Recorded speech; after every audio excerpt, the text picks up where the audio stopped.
أعوذ بالله السميع العليم من الشيطان الرجيم. بسم الله الرحمن الرحيم. والصلاة والسلام على رسول الله وعلى آله وصحبه ومن تبعه ووالاه. سبحانك لا علم لنا إلا ما علمتنا إنك أنت العليم الحكيم. رب اشرح لي صدري ويسر لي أمري واحلل عقدة من لساني يفقهوا قولي.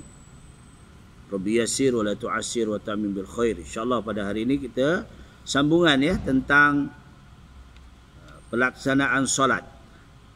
Kita masuk bab masuknya waktu solat. Masuknya waktu solat. Apa yang dimaksudkan dengan masuknya waktu itu? Iaitu orang yang hendak mengerjakan sembahyang wajiblah yakin ataupun zon dengan ijtihad bahawasanya waktu sembahyang telah masuk. Kalau kita duduk di hutan, berburu, di lautan, kita mencari sebagai nelayan, jam mati. Jam mati, radio tak bawa, tak. Tapi kalau kita di darat, kita boleh tengok TV, radio. Maklumat tu mudah. Tapi kalau kita duduk di hutan, bertugas sebagai tentera, ataupun kita di lautan cari rezeki, jadi jam tu tak ada, kita boleh tengok dengan zon ijtihad kita, matahari di mana, bayangan. Mendung pula macam mana? Itulah kita nak kongsikan hari ini. Wajiblah yakin atau zon dengan ijtihadnya bahawasanya waktu sembahyang telah masuk. Jika sekiranya ia sembahyang zuhur sedangkan waktu zuhur belum lagi masuk, maka sembahyangnya itu tidak sah kerana tidak zon. Atau jika sekiranya ia sembahyang dengan tidak mengetahui adakah waktu telah masuk atau belum, maka sembahyangnya itu tidak sah juga, walaupun pada ketika itu sembahyang itu waktu sudah masuk. Jadi kita kena ijtihad kita.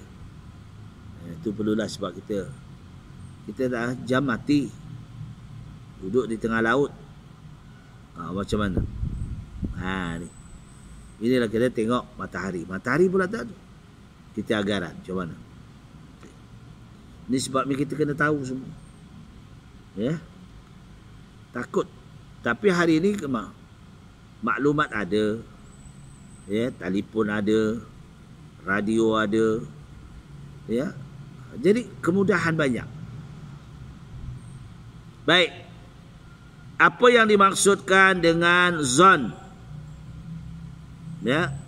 Zon dengan ijtihad itu, iaitu zon sangkai yang dibuat setelah diperhati dan diamati dengan teliti. Seperti pada ghalibnya kebiasaan sesudah sembahyang maghrib, ia membaca Al-Quran secara sederhana berdasarkan perhatian dan penelitiannya bahawa sesudah sekian muka, dia tahu dah lembar pertama, lembar kedua, lembar ketiga, membaca itu, maka waktu isyak pun masuk sarannya.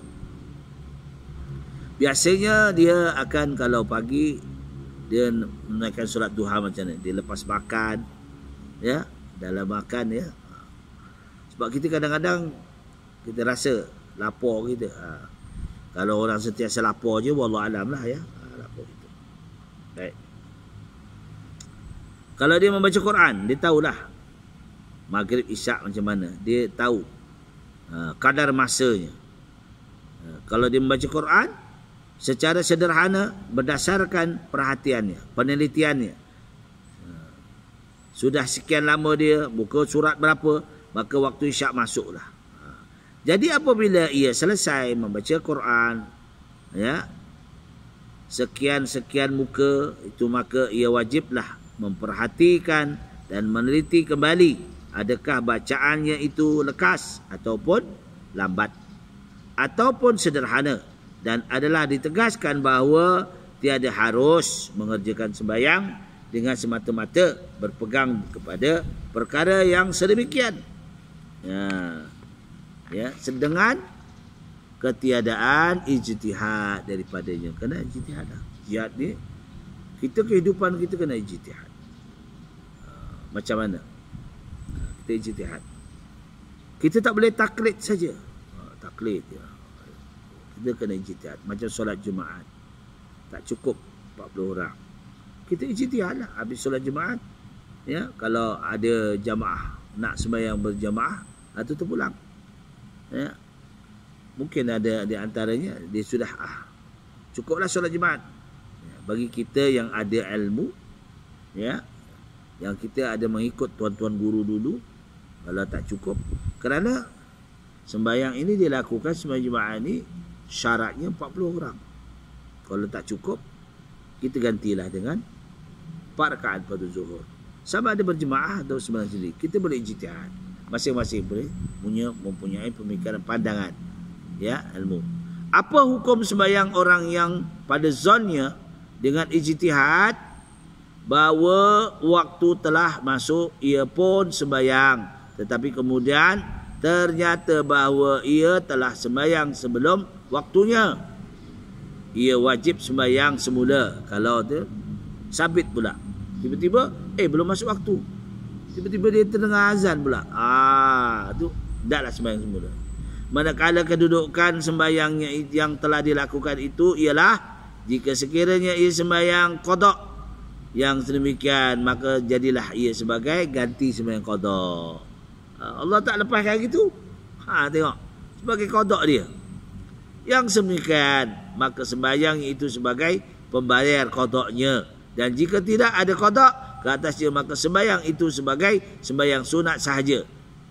Ni sebagai misalnya, jika ia sembahyang subuh pada tiap-tiap hari dengan ijtihad salam, ya, selama sebulan, kemudian ternyata bahawa sembahyangnya pada tiap-tiap hari dalam tempoh tersebut belum masuk waktu, maka tidaklah wajib qada ke atasnya kecuali sembahyang subuh pada hari yang akhir sekali saja.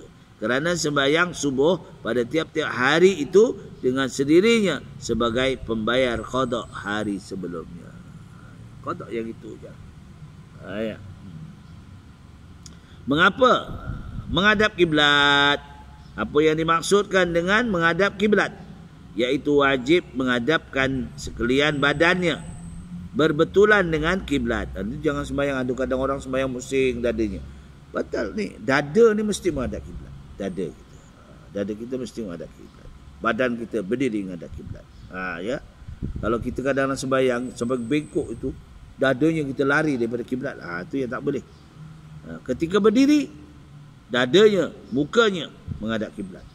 Ya, iaitu ke Kaabah.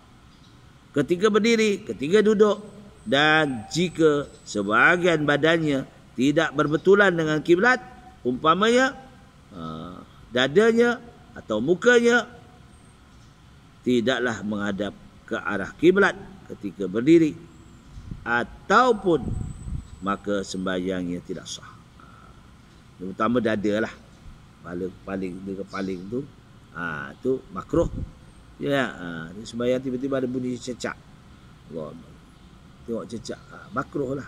Ya, kepala tak apa, jangan dada yang penting.